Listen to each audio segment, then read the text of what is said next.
With the impressive release of LEGO Star Wars The Skywalker Saga, and considering this is something that I haven't done for a couple of years now, today we are going to be ranking Star Wars games from the worst to the best.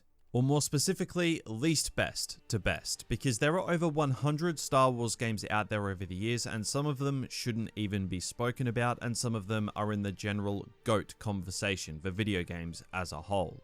So today we have gone and narrowed it down to the creme de la creme of Star Wars games. Now, I'm just a Star Wars fan in their 20s, so what do I know about Star Wars games over the years in order to be ranking them, you might say? And you know what? I agree with you. So today I've called in some reinforcements for this ranking. I reached out to content creators and Star Wars nerds alike, both young and old, and I asked them to send me their top 10 Star Wars games of all time. And then I mashed them all together with my own to try and create a fair ranking of Star Wars games, not blinded by nostalgia, depending on how old you are. And these are the results. All we ask is you be respectful in the comments below. If you disagree, that's completely fine. Just go ahead and let me know your rankings in those comments. This is all just for a bit of fun at the end of the day, so let's start with the honorable mentions.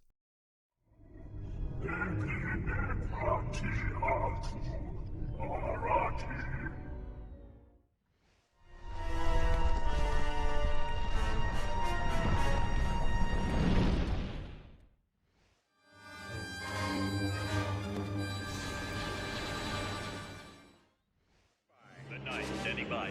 Red 2, standing by. Red 11, standing by. Red 5, standing by. Receiving message. Decoding transmission. So kicking things off at number 10 is 2002's Jedi Outcast. Jedi Academy was extremely close to cracking this top 10, and the two go pretty much hand in hand as Star Wars game greats. But we've decided that Outcast takes the cake. Unlike Academy, the lightsaber isn't the be-all and end-all here, which is for some a drawback, and for some it's a massive plus. Even though the lightsaber combat Outcast has is still to this day very impressive to look back on, I often find that Outcast is just the much more difficult game to its predecessor, and I like that challenge. Kyle Katarn is one of the best Star Wars game protagonists ever. I literally love this dude, he's so good. Outcast is one of those games that I would just love to see Lucasfilm Games bring into the modern age, but keep things super faithful and virtually exactly the same. Because realistically, if it ain't broke, don't fix it. And Jedi Outcast certainly ain't broke.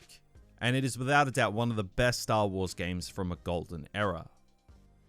And coming in at number 9 is LEGO Star Wars The Complete Saga. I think everybody at some point or another has played this game throughout their life, and many people I'm sure jumped back into it recently, given the release of its big brother just a week or so ago. But containing the prequel trilogy as well as the original trilogy, a basic retelling of the stories we know and love with the trademark LEGO humor, looking back on this game now, it is a Star Wars game classic. And to this day remains as the best-selling Star Wars game of all time, and that's for a good reason. While some of the gameplay mechanics and graphics have aged given today's standards, this is understandably one of a lot of people's favorite Star Wars games. The nostalgia is strong with this one, but the game has plenty of objective quality to kick itself into this top 10 ranking. And rolling into the number 8 spot, we have The Force Unleashed, one of my personal favorites. The Force Unleashed is one of the most popular and beloved Star Wars games ever made. From the first mission where you're playing as Darth Vader slaughtering Wookiees on Kashyyyk, to when you're pulling down Star Destroyers with the completely overpowered Starkiller brought to life by the incredible Sam Witwer, The Force Unleashed is one of those games that just gets older, but you can just jump right in and the aged gameplay just does not matter.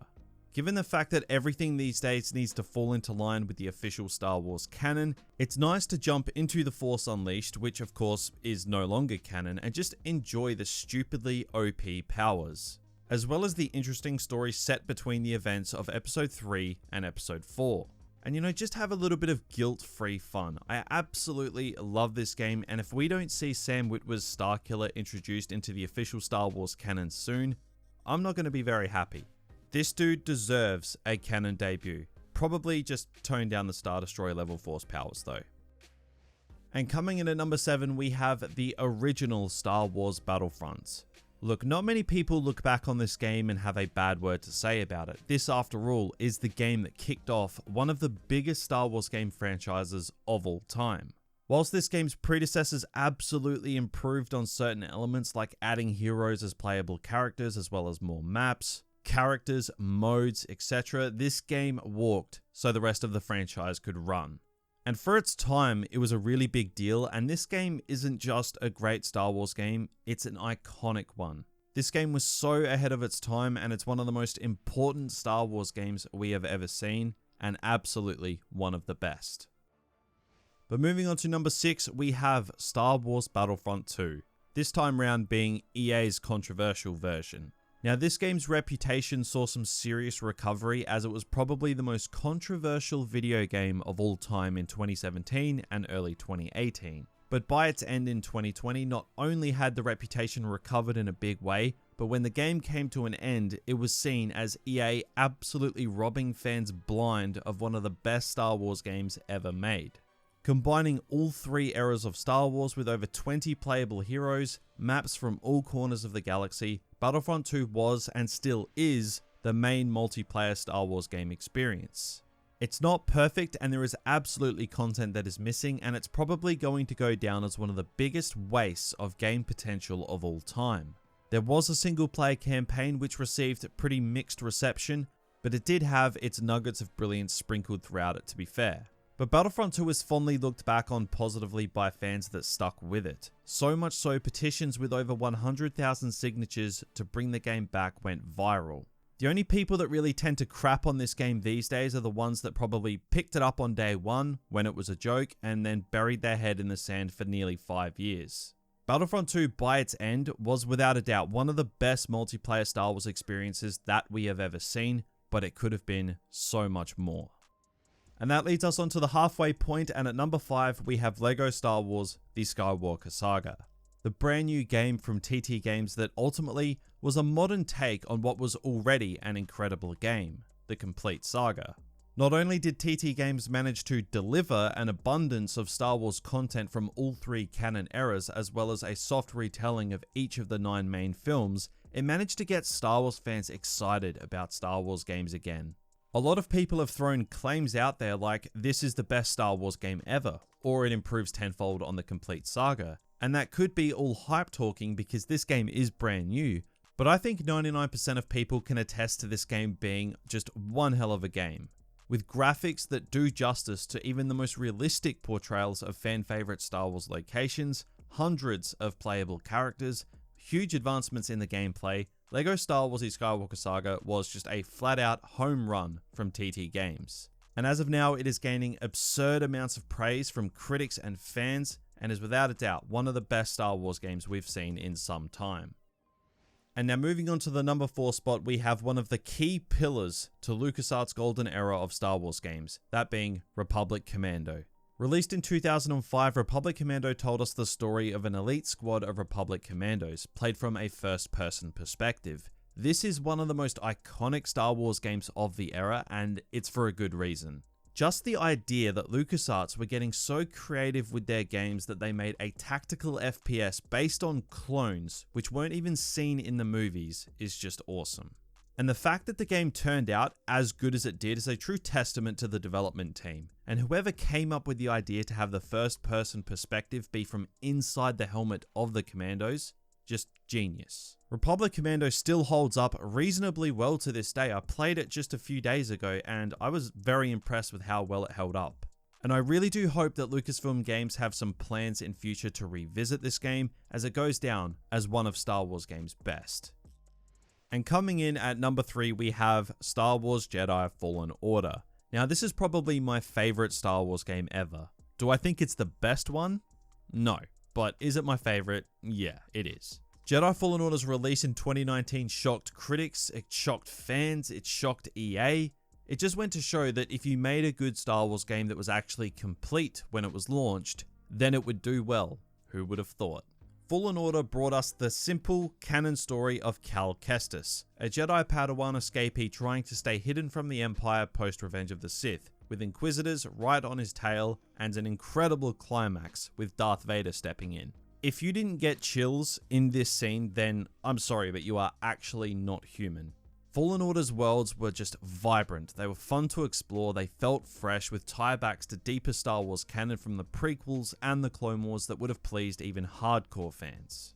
If the game has one fault, it's the fact that your lightsaber feels like a baseball bat due to Disney's no dismemberment rule. But this game was very, very smart. It delivered an interesting story, but just had that little bit of nostalgia that just carried you through the whole thing, as well as a really fun gameplay loop that made you feel powerful over time without making you feel completely overpowered. They rode that line very, very well. Fallen Order is also responsible for some of the better Star Wars characters to pop up from the Disney era, including Taron Malicos and the Second Sister. And I mean, we just cannot forget that incredible flashback Order 66 sequence. It was just so good. Fallen Order fundamentally succeeded in just about everything it set out to do. Respawn completely knocked it out of the park with this game, and with a sequel right around the corner, Cal Kestis' story looks set to continue, and with this game as a base point, its sequel could very well top the original. And now the runner-up at number 2 is the original Star Wars Battlefront 2. I don't think there is a person on this planet that doesn't like this game. It's a classic and an absolute staple of the golden era of Star Wars games. This game just improved on its predecessor and came out just 1 year after it, which is just unbelievable. Like, game development 15 years ago was just a different world. Star Wars Battlefront 2 just delivered on the large-scale battles of Star Wars, where you could play as that favorite character and just absolutely wreck shop with them.